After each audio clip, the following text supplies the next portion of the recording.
Swayam Prabha. Digital India. Educated India.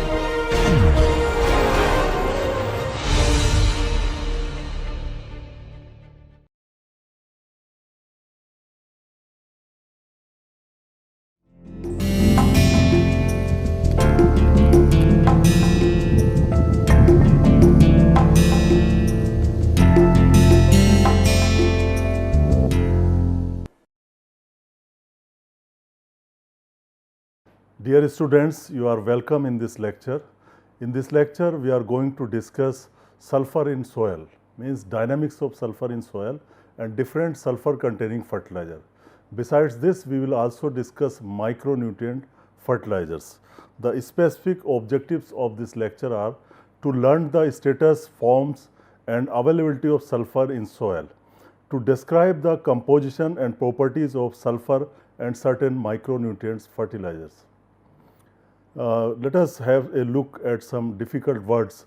Borax, Na2B4O7 10H2O. This is borax, is the most popular boron containing fertilizer.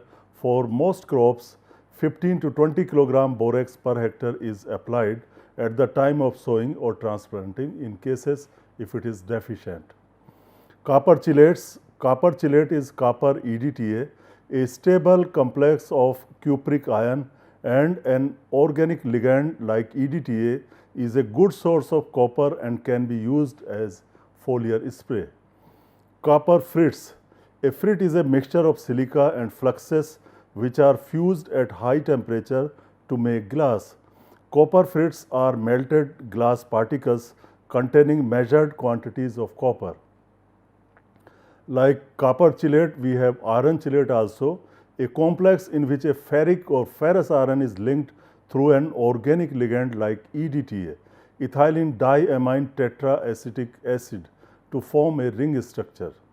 Iron pyrite, also called fool's gold because of its superficial resemblance to gold, is a brassy yellow or brown tarnished mineral with metallic luster. It is iron disulfide and used in the manufacture of sulfur, sulfuric acid, sulfur dioxide, ferrous sulfate and cheap jewelry. So, iron pyrite is there in India. In Bihar, there are some reserves of this mineral and it can be used for several purposes. Also, it has been tried to reduce the ammonia volatilization of urea. There are some experimental results. Solubor, a commercial product highly concentrated and completely soluble source of boron. 20% boron is there like borax. It is preferred to borax and is applied as spray or dust directly to the foliage. Sulfur bentonite, it is very common sulfur fertilizer, a sulfur based fertilizer containing 90% elemental sulfur and 10% bentonite. Sulfur coated urea, in order to get a slow release of nitrogen over an extended period, urea fertilizers are coated with water insoluble materials. So, sulfur coated urea about 36 to 38% nitrogen is an example of fertilizer formulations that enable slow release of nitrogen. So, besides supplying sulfur to the plants, it also releases nitrogen slowly. Sulfur cycle. It entails the cycling of sulfur between the living and non-living components of the environment or ecosystem. Sulfuric horizon. Soil horizon composed of mineral or organic soil materials with pH less than 3.5 and with yellow jarosite mottles. Sulfur volatilization. Many of the students know about ammonia volatilization, but by now you may not have heard about the sulfur volatilization. But dear friends, it also happens from the soil and happens from the plants also. And today we will see how sulfur volatilization happens. So, it is when sulfur is lost from the soil through the formation of volatile sulfur compounds like carbon disulfide, methyl mercaptan, dimethyl sulfide and dimethyl disulfide under both aerobic and anaerobic conditions. Other is zincated urea. It is a mixture of urea containing zinc as a micronutrient material or a mixture of urea with zinc sulfate, heptahydrate, it can be made either by dry mixing, bulk blending or coating common fertilizers such as ammonium nitrate or urea.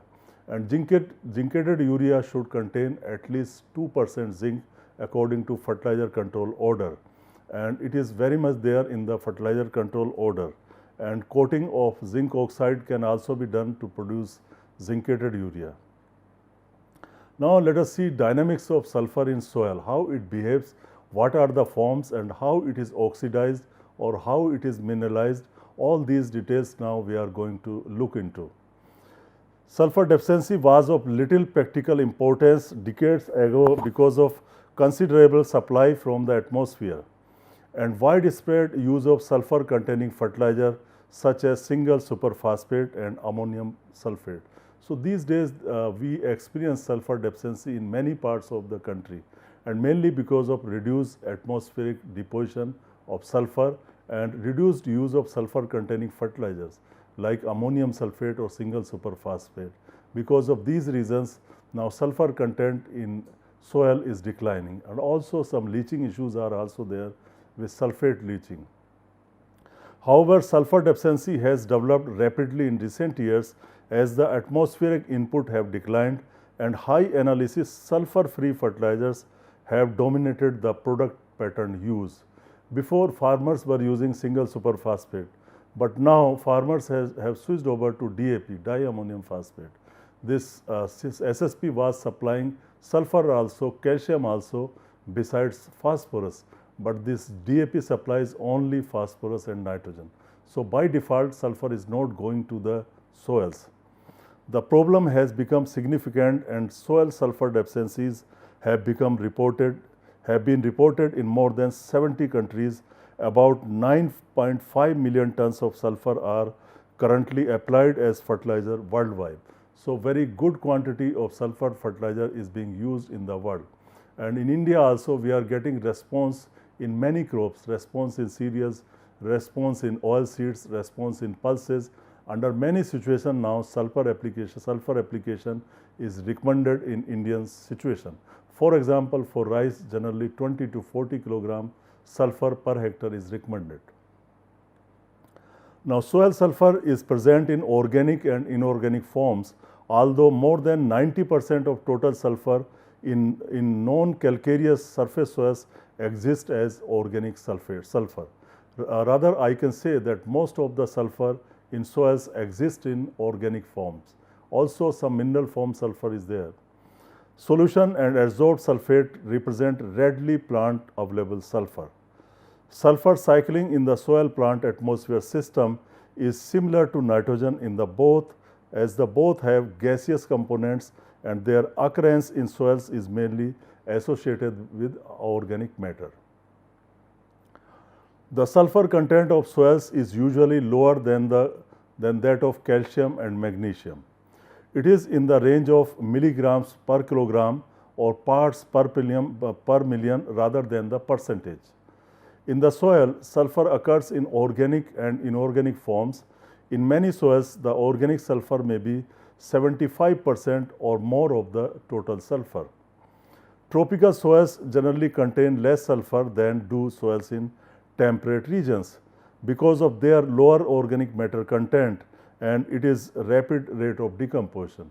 Because under temperate situation we have low temperature, so decomposition of organic matter is very slow. However, under tropical and wet conditions, the decomposition rates of organic matter are very high, and therefore sulfur is released, which is susceptible to be lost from the soil. So therefore, sulfur content in tropical soils under rainfall, high rainfall areas is low compared to the temperate climates.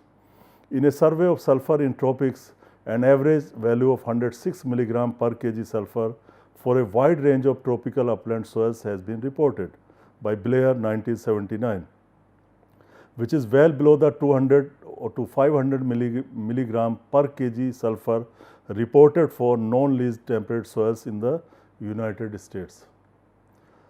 In the soil, inorganic sulfur exists mostly as sulfate. This is either readily soluble or adsorbed on soil colloids. In calcareous soils, sulfate may also be present as co-crystallized impurity with calcium carbonate. Some soils have gypsic horizons that are enriched with the sulfates of calcium and magnesium. As plant roots take up sulfur from the soil solution in the form of sulfate, only the soluble and the adsorbed sulfate are readily available. There may be too much of sulfur in the gypsic horizons, but it is of no use unless it has become part of the soil solution. In many soils, these fractions represent not more than 10% of the total soil sulfur. Sulfur present in soil organic matter or sulfur added through organic manures becomes available for plant use only after conversion to the sulfate form through mineralization. Most of you understand that ions or nutrients are taken up in ions form. So, sulfur is also taken in ionic form or mineral form, which is sulfate. So, first any kind of sulfur has to be converted into sulfate, then only it will be useful to plants. So, conditions most favorable for the mineralization of organic sulfur. Let us see. High temperature, then organic mineralization will be more. Mineralization of organic sulfur will be more under high temperature condition, and the optimum temperature is around 40 degrees centigrade. A soil moisture status that is about 60% of field capacity. So, at this you will have maximum mineralization rates. Conditions favorable for high microbial population will also result in high mineralization of sulfur, because many microbes are involved. For example, Thiobacillus thiooxidans, Thiobacillus ferrooxidans. These are the bacteria which oxidize sulfur. A minimum sulfur content of 0.15% in the organic matter. Sulfur is absorbed by plant roots almost exclusively as sulfate, SO4 minus 2. So, small quantities of sulfur dioxide can be absorbed through plant leaves and utilized within plants, but high concentrations are toxic. So, there are so many different forms of sulfur in the soil, but they are useless unless they are converted to the sulfate form, because it is the major form in which plant take up it. So, thiosulfate is also there, S2O3 minus 2 can also be absorbed by the roots, but in very insignificant quantities. When plants absorb thiosulfate, less energy may be required by the plant in conversion to sulfide S minus 2 and cysteine. Sulfate uptake is not inhibited by other anions like nitrate or phosphate S2PO4, but is inhibited by chromate and selenite. So, these are the ions which can inhibit the sulfate uptake. They compete with it.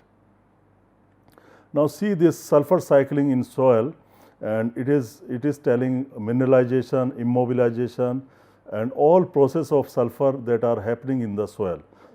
So, you start seeing soil solution. Let us see what are the sources that will supply sulfur or sulfate to the soil solution.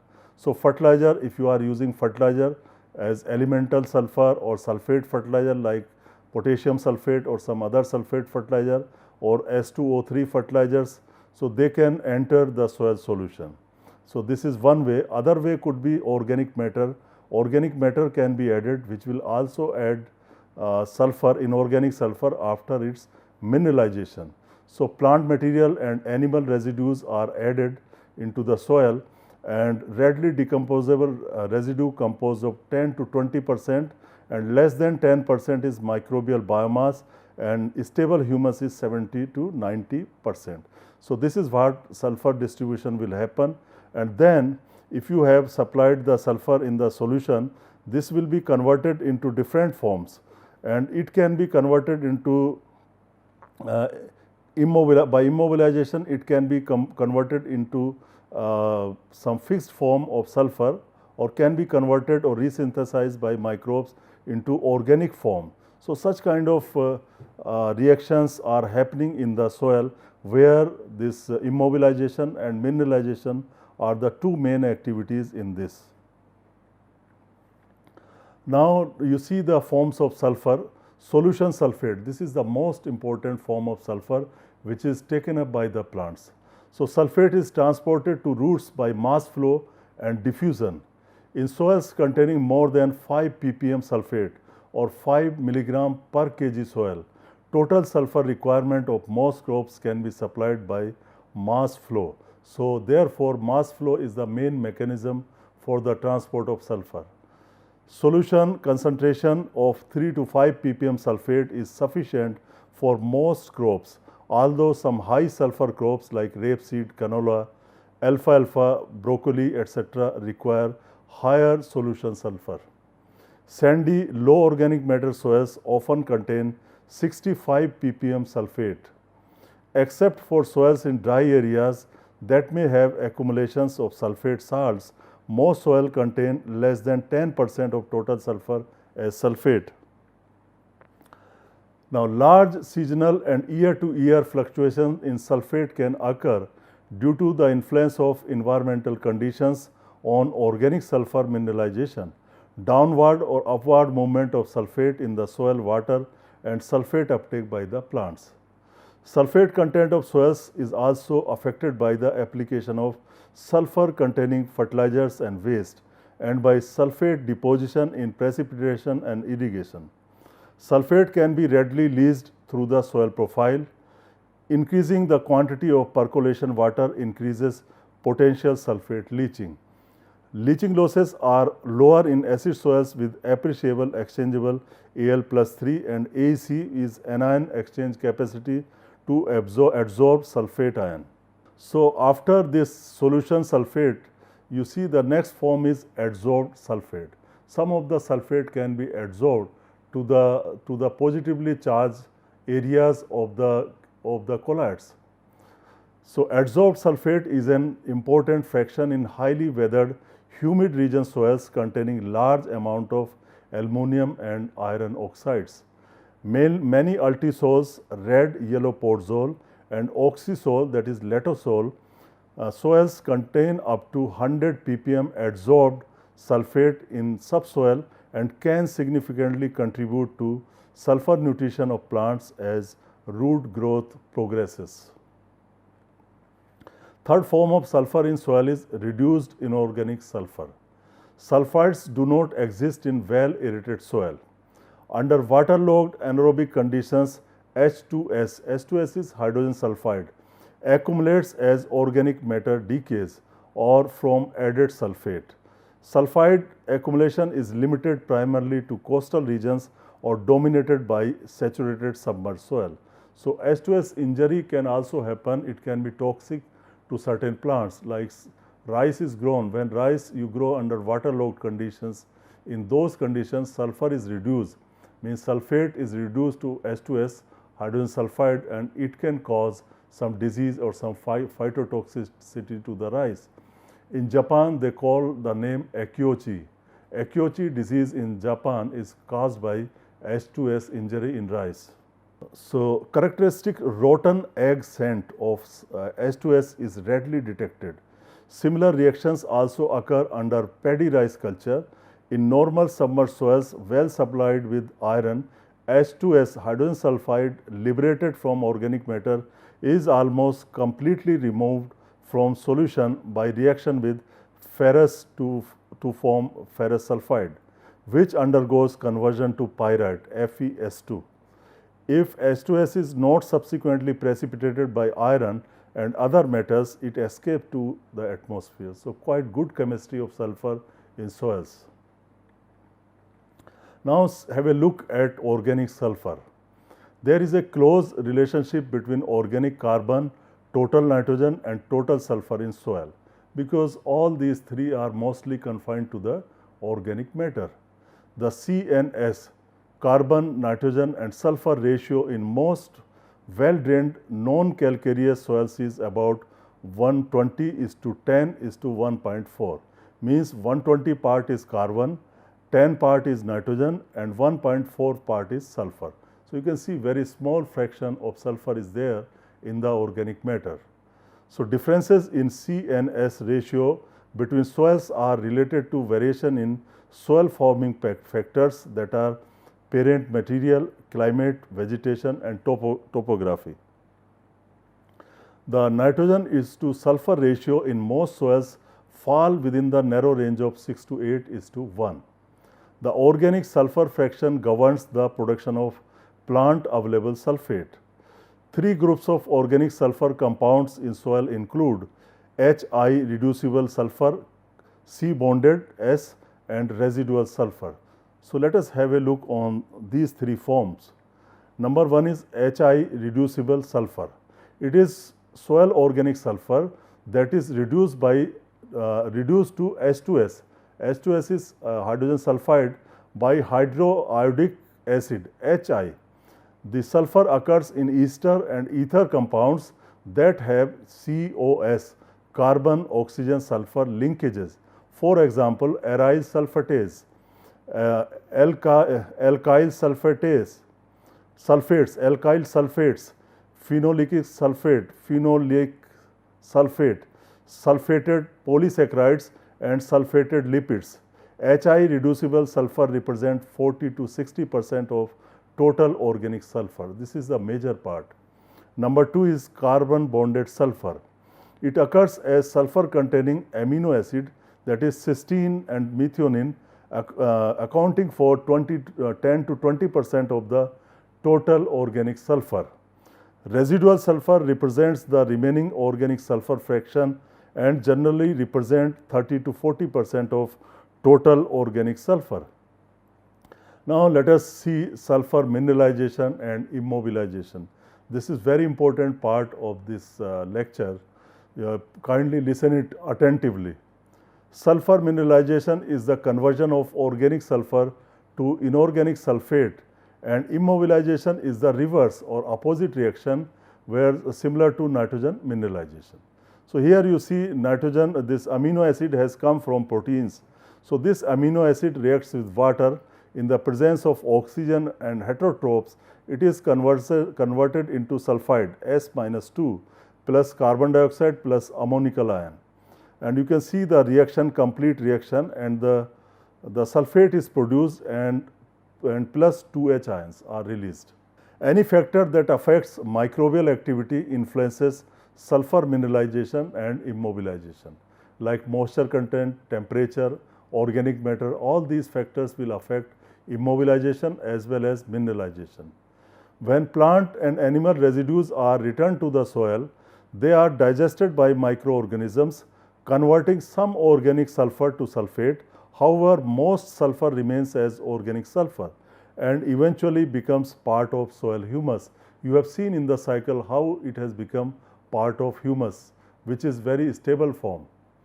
Sulfur supply to plants depends largely on sulfate released from organic matter and from plant and animal residues. These are the important source of sulfur. Now, factors affecting sulfur mineralization and immobilization. What are the factors that will affect the rate of these two reactions? Number one is sulfur content of organic matter. Like nitrogen, sulfur mineralization or immobilization depends on sulfur content of the decomposing material.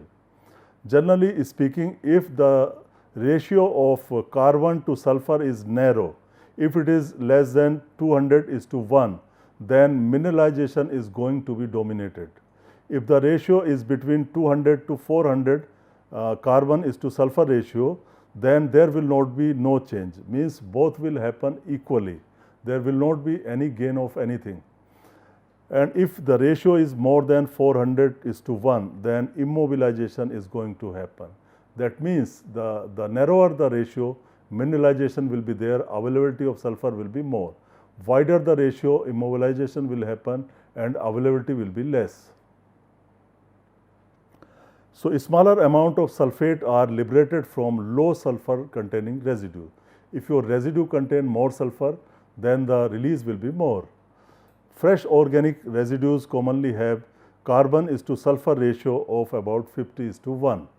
So, where large amount of stover or other organic matter are added to soil, adequate nitrogen and sulfur availability is necessary to promote rapid decomposition of the ester. So, in that case you will be required to apply mineral sulfur or fertilizer sulfur. Otherwise, a temporary nitrogen or sulfur deficiency may be induced in the subsequent crop, increasing total soil sulfur content, or organic matter also increases sulfur mineralization. Now, see how the soil temperature affects the rates of mineralization and immobilization of sulfur. So, sulfur mineralization is impeded or stopped below 10 degrees centigrade. It increases with temperature from 20 to 40 degrees centigrade and decreases at more than 40 degrees centigrade. So, ideal rates is 20 to 40 degrees centigrade. In samples representing 12 major soil series, more sulfur was released during incubation at 35 degrees centigrade than at 20 degrees centigrade. Means warmer temperature was more useful for mineralization than cooler temperature. Soil moisture also affects the mineralization and immobilization. Sulfur mineralization in soils incubated at low moisture, that is less than 15%, and high moisture more than 40%. Content is reduced compared with the optimum moisture content of 60% water filled pore space. So, you need ideal moisture content in the soil at which you will get more reactions. Gradual moisture changes between field capacity and wilting point have little influence on sulfur mineralization. However, drastic changes in soil moisture can produce a flush of sulfur mineralization in some soils. Increased sulfur availability due to soil wetting and drying may explain increased plant growth after dry periods in sulfur deficient soil. So, here the availability of sulfur has increased. Now, let us see how this soil pH affects the rates of mineralization and immobilization. Although in some soils mineralization decreases with increasing soil pH, generally sulfur mineralization is directly proportional to pH up to 7.5. Please do remember this value 7.5. Near neutral soil pH is normally expected to encourage microbial activity and nitrogen, phosphorus and sulfur mineralization. Therefore, pH becomes very important factor for mineralization. Let us see effect of temperature, effect of time and cultivation on mineralization of sulfur. As with nitrogen, when soil is first cultivated, its sulfur content declines rapidly. With time and equilibrium is reached, that is characteristics of the climate, cultural practices and soil type. Before reaching this point, sulfur mineralization gradually diminishes and becomes inadequate to meet plant needs. The carbon-nitrogen is to sulfur ratio of virgin soils is larger than those of corresponding cultivated surface soils. That means there is more immobilization in virgin soils.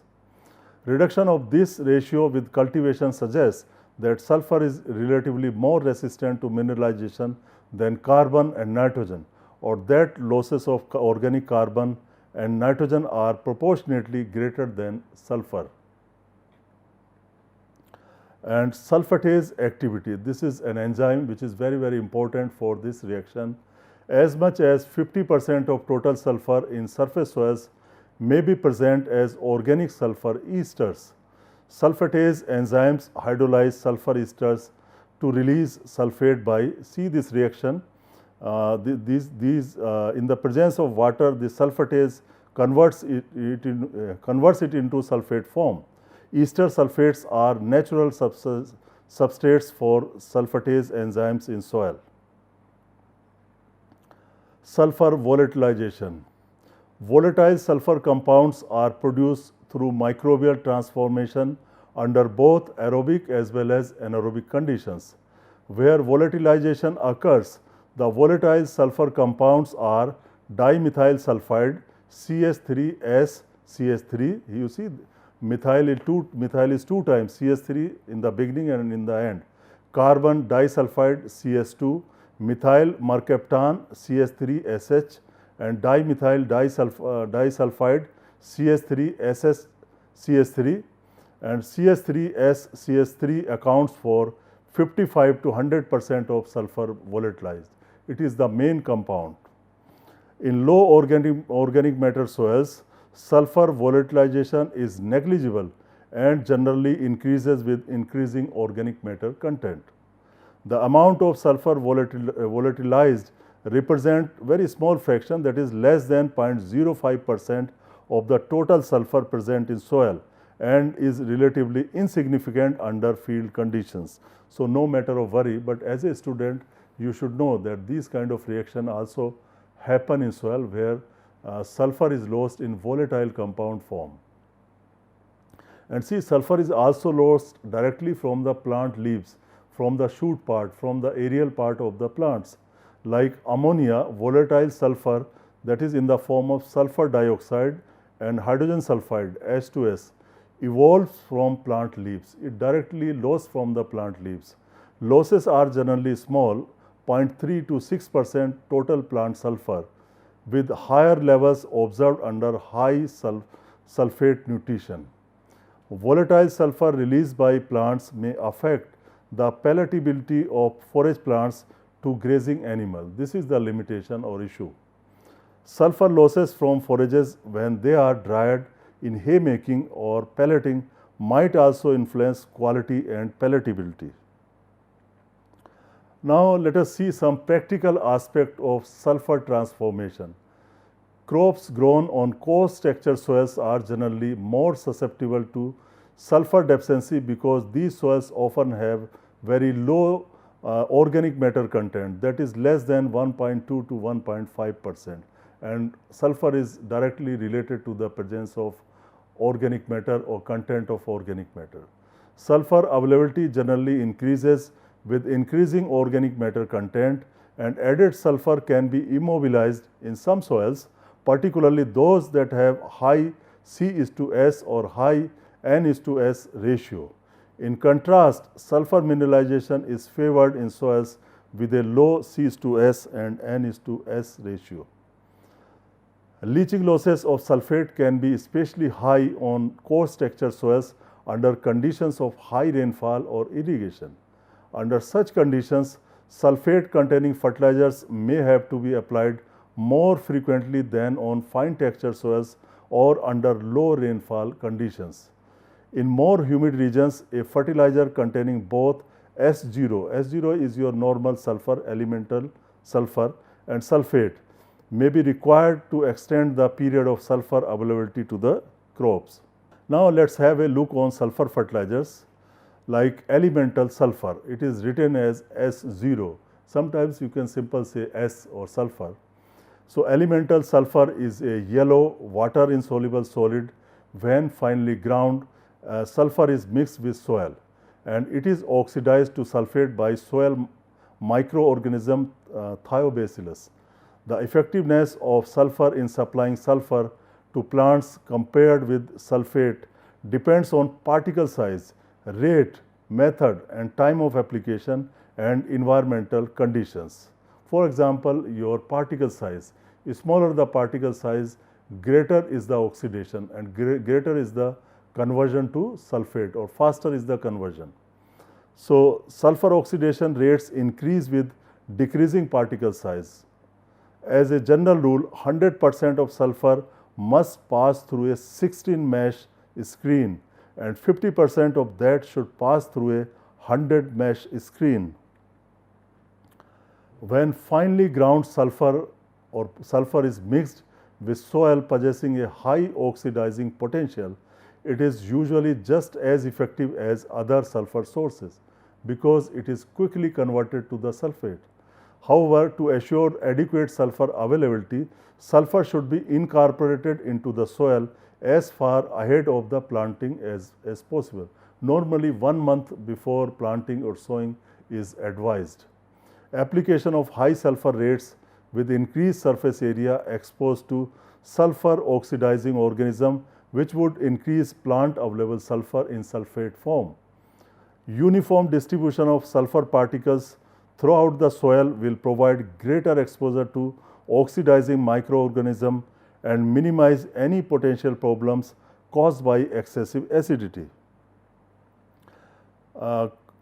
contains 90% sulfur. This elemental sulfur, it can be read as contains 90% sulfur, is a conventional form of sulfur that can be broadcast or band placed to a number of crops. So, this actually has 90% sulfur and a kind of convenient form, very easy to apply. In soil, it is transformed to sulfate ions through the activity of thiobacillus and some other soil bacteria. Sometimes transformation of sulfur may be slower. Therefore, for most crops in the initial sulfur fertilization year, a sulfate fertilizer like ammonium sulfate rather than elemental sulfur is recommended. Now, question comes, why to use elemental sulfur? Since other sources are also available, like it can come from potassium sulfate, ammonium sulfate, there are many sulfate containing fertilizer. Then why to use this sulfur and wait for 1 month for its oxidation, production of sulfate, oxidation, this and that? Why there is need to use elemental sulfur? Because it is very cheap, it is a cheaper source compared to other fertilizer. Therefore, people like to use this sulfur as a dust, as bentonite sulfur or other sources. Now, dispersible granular sulfur fertilizers. Water dispersible granular sulfur fertilizers, this S0 means elemental sulfur, such as S-bentonite more than 90% sulfur and micronized granular sulfur 60 to 95% sulfur have several important advantages. One thing is that they are high sulfur analysis, high sulfur content, lowering the cost of transportation and handling. Wide distribution of sulfur particle sizes with varying degree of controlled availability to plants. Low susceptibility to leaching losses in areas of high rainfall. Excellent durable physical forms that are well suited for direct application or blending with most common granular fertilizers except those containing nitrate nitrogen. Sulfur bentonite is manufactured by adding bentonite to molten sulfur, whereas micronized granular sulfur consists of 100% less than 75 millimeter and more than 200 mesh particles bound together with a water soluble binder. That means the particles are very fine and its reactivity in soil is very fast, oxidation rates are fast, so availability is very quick. After granular sulfur fertilizer, now let us have a look at some other fertilizers like ammonium sulfate. It is basically a nitrogenous fertilizer which also contains sulfur. So, ammonium sulfate has been used as a nitrogen fertilizer, but it also contains about 24% sulfur and 21% nitrogen. So, it is produced as an industrial byproduct and is useful as a nitrogen source where sulfur is also needed. Ammonium sulfate is a popular source of sulfur because it is more available to plants and is less susceptible to leaching losses than many other sources. It also has the benefit of supplying part of the nitrogen requirement of the crop. Next sulfur containing fertilizer is calcium sulfate, which is gypsum, and it is the most popular and most cheaper source of sulfur in India. 24% sulfur normally there in the gypsum, and it has been widely used for many years as a sulfur and calcium bearing material for fertilization and soil reclamation. It is a neutral salt and has no effect on soil acidity. Gypsum is far less soluble than ammonium sulfate and hard to handle.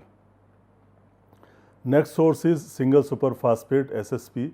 It contains 8 to 10% sulfur. Sulfur deficiencies seldom occur on land adequately fertilized for supplying phosphorus to crops with SSP. In the manufacture of concentrated superphosphates such as triple superphosphate, however, the gypsum is largely removed and these materials therefore contain little or no sulfur. Now, next sulfur fertilizer is ammonium polysulfide. Ammonium polysulfide contains 45% sulfur and can be applied directly to the soil, added into irrigation water or mixed with anhydrous ammonia or ammonia solution. So it has many advantages, particularly it can be mixed with many other fertilizers. However, ammonia polysulfide is not completely compatible with liquid fertilizers that are highly acidic or have a high salt concentration. It is used in some situations to reduce pH and to improve water infiltration into the soil. Ammonium thiosulfate. It contains 26% sulfur and it can be applied in irrigation water. It is also compatible with many fertilizer solutions such as aqua ammonia, nitrogen solutions containing ammonium nitrate, urea solutions and most nitrogen NP or complete fertilizer solutions. Complete fertilizer solutions here means containing N, P and K. It cannot, however, be mixed with anhydrous ammonia or acid solutions such as phosphoric acid, as these materials will decompose the thiosulfates. Now, after sulfur, let us switch your attention to micronutrients. We have covered sulfur dynamics in soil and sulfur fertilizers. Now, we would like to discuss micronutrient fertilizer, why micronutrients are important, what are the important micronutrient fertilizer and what are their rates of application. Some general information on micronutrient fertilizer we are going to discuss now. So, micronutrient deficiencies are common because of certain soil conditions and have developed at higher yield levels and on sensitive crops. So, these times we are following very intensive crop rotations under some situations. 3 crops, 4 crops are grown and soil is exhausted of particularly micronutrients. So, deficiency of zinc, iron, boron, copper, manganese, all these micronutrients have come up in the country. So, we need to think on these lines also. So, on a global scale, the deficiency of zinc and boron are perhaps of greatest importance. Iron and manganese deficiencies frequently occur on calcareous soils or on coarse texture soils with neutral or slightly alkaline reaction and rarely on acid soils. Rather, in acid soils, these iron, manganese and copper and also aluminum, they can become toxic.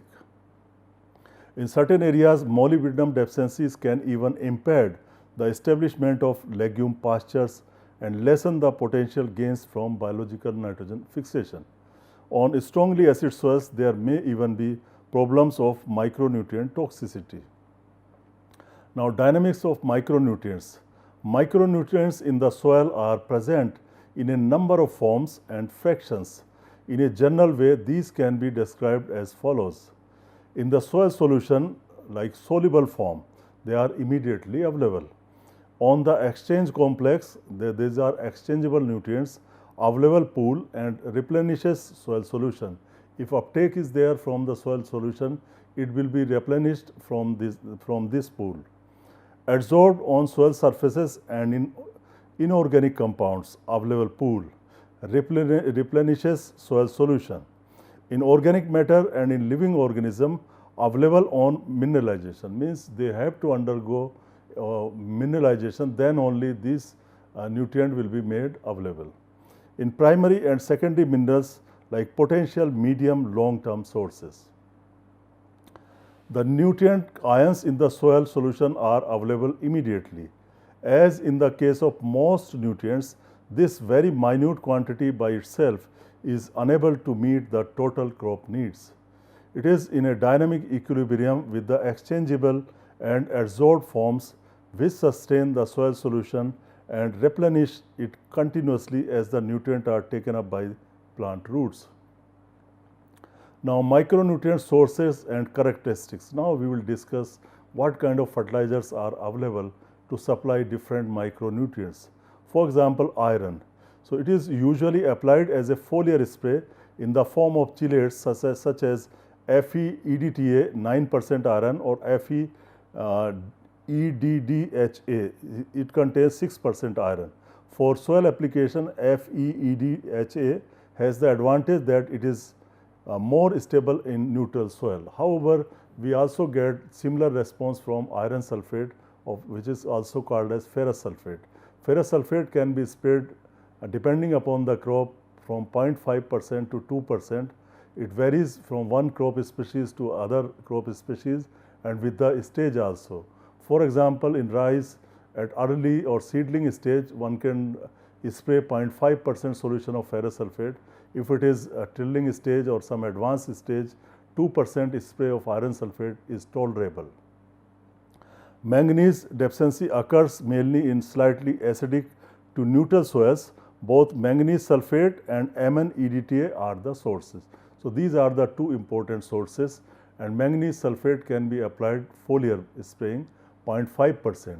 And we should remember that whenever we go for foliar spraying of sulfate containing fertilizer, we must neutralize the acidity by half quantity of the lime.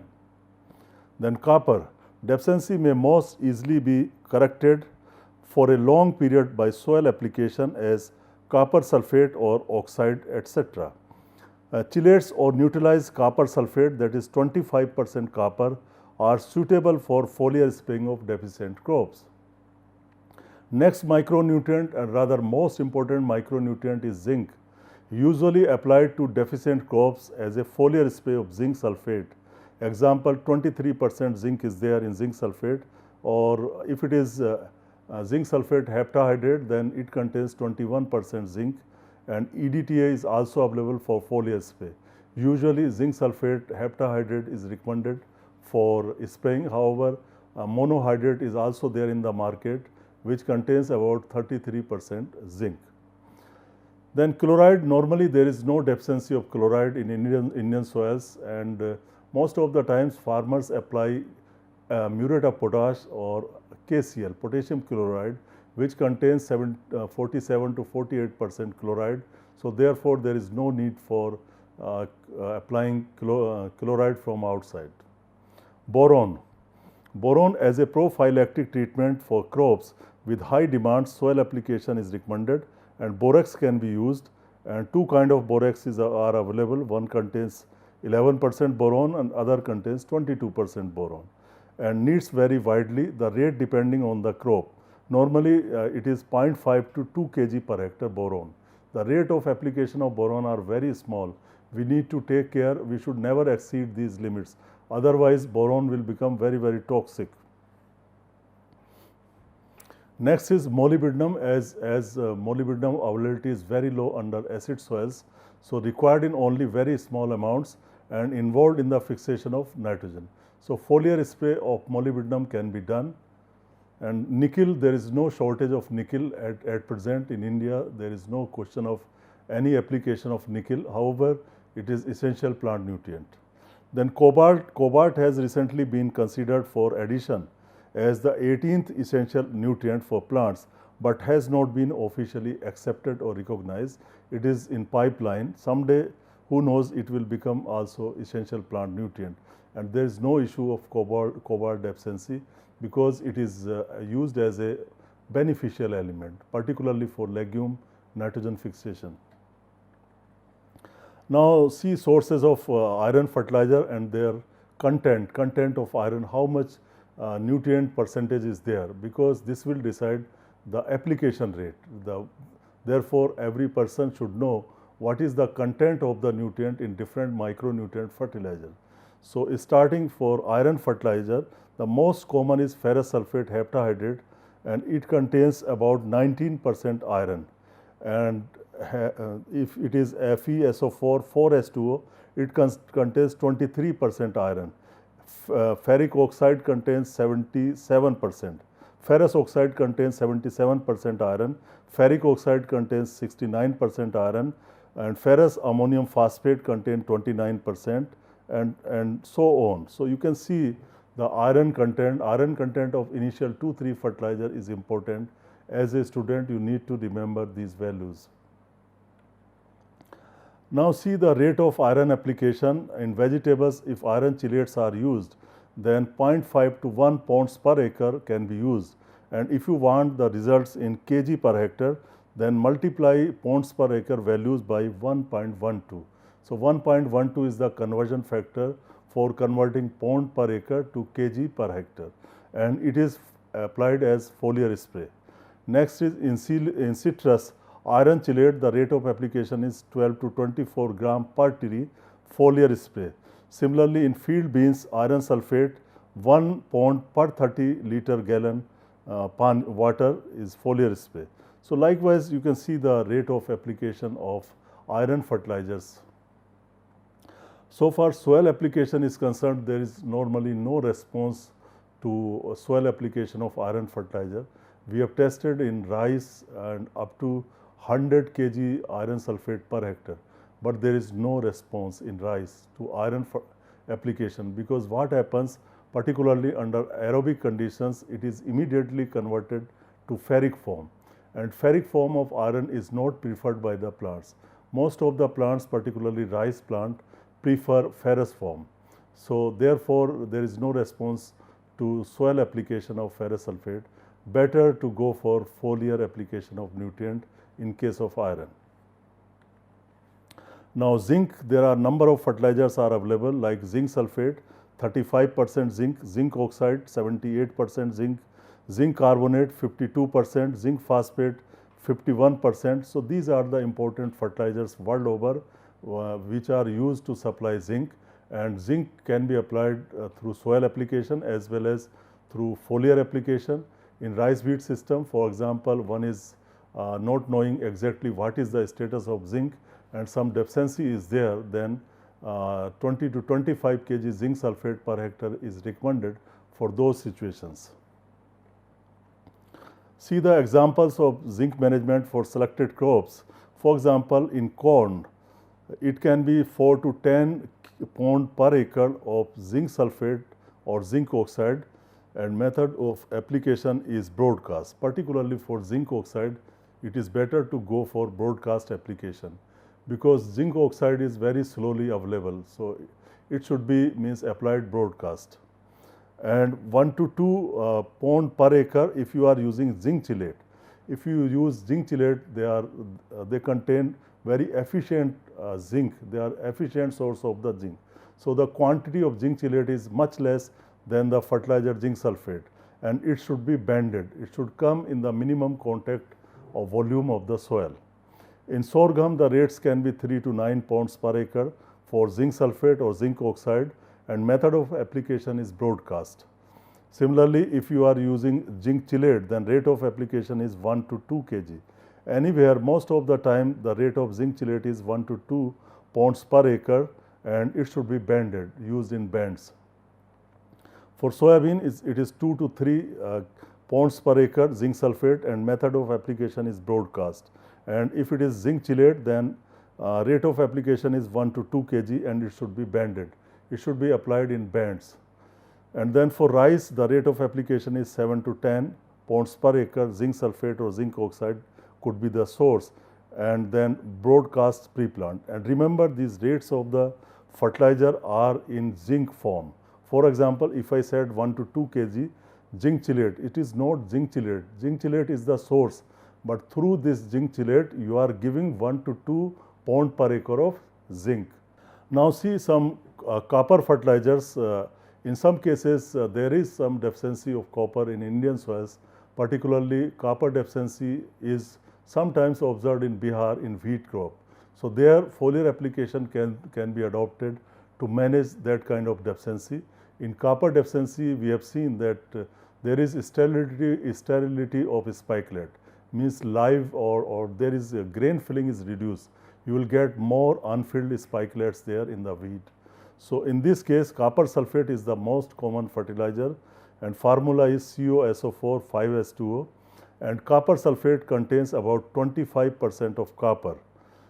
Then is copper sulfate monohydrate, and it has 1 molecule of water. Copper sulfate H2O, and it contains higher copper content, which is 35% of copper. Then copper acetate. Copper acetate is CuC2H3O2 twice H2O, and it contains 32% copper. Then copper ammonium phosphate, it contains 32% of copper, and copper chelates Na2Cu EDTA, it contains 13% of copper.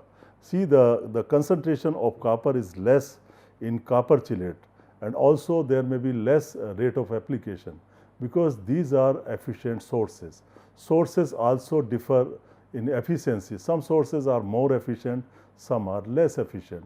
For example, in case of zinc sulfate and zinc oxide, zinc sulfate is more efficient than zinc oxide if it is done, if soil application is done. Now, copper management for selected crops. In small grain copper sulfate 5H2O, the rate of application is 1 to 5 pound copper per acre. Remember, it is copper, pound copper per acre, and the method of application is banded.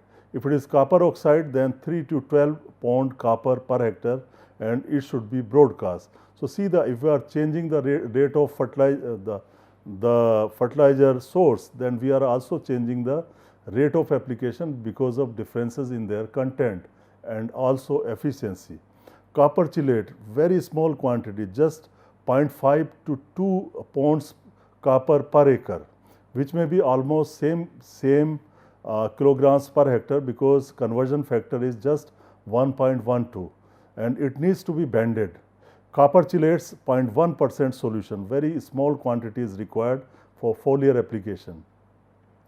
And for corn, copper sulfate 5H2O, 3 to 12 pound copper per acre and broadcast. Similarly, copper oxide 1 to 2 pound copper per hectare, copper oxide per hectare, copper per hectare banded, and then copper chelates very small 0.2 to 0.4 pound copper per acre banded. And the last is for soybean, also copper sulfate 5H2O.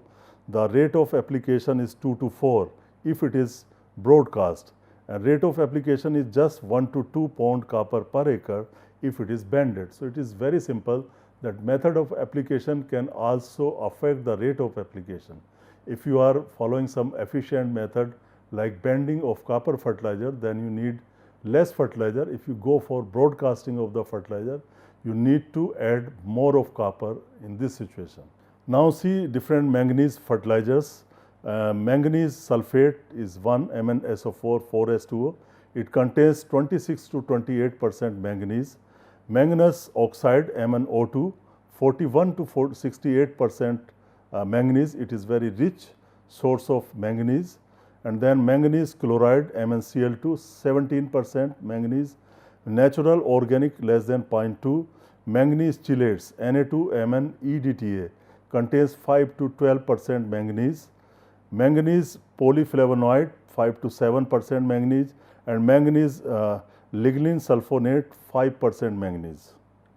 However, their efficiency of different sources may be different. See, for soybean, manganese sulfate 4H2O 15 to 60 pound manganese per acre if it is broadcast, and just 2 to 10 pound manganese per acre if it is banded.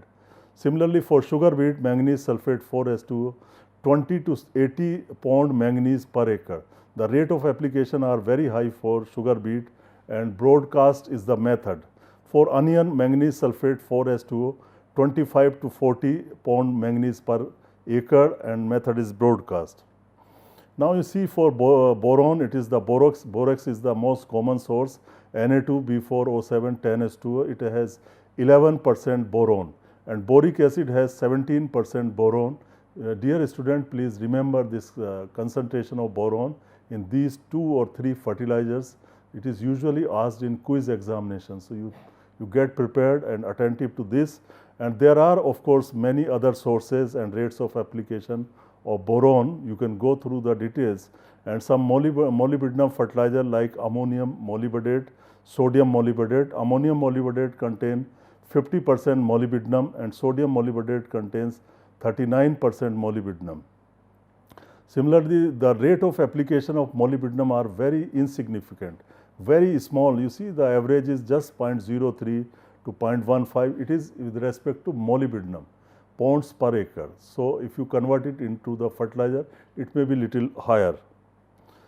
So, hope, dear students, you were able to get good information on the topic of sulfur nutrition, sulfur fertilizers, and sulfur dynamics in soil, and also some micronutrient fertilizer, their dynamics, different sources, rates of application. Hope you liked it. Thank you very much.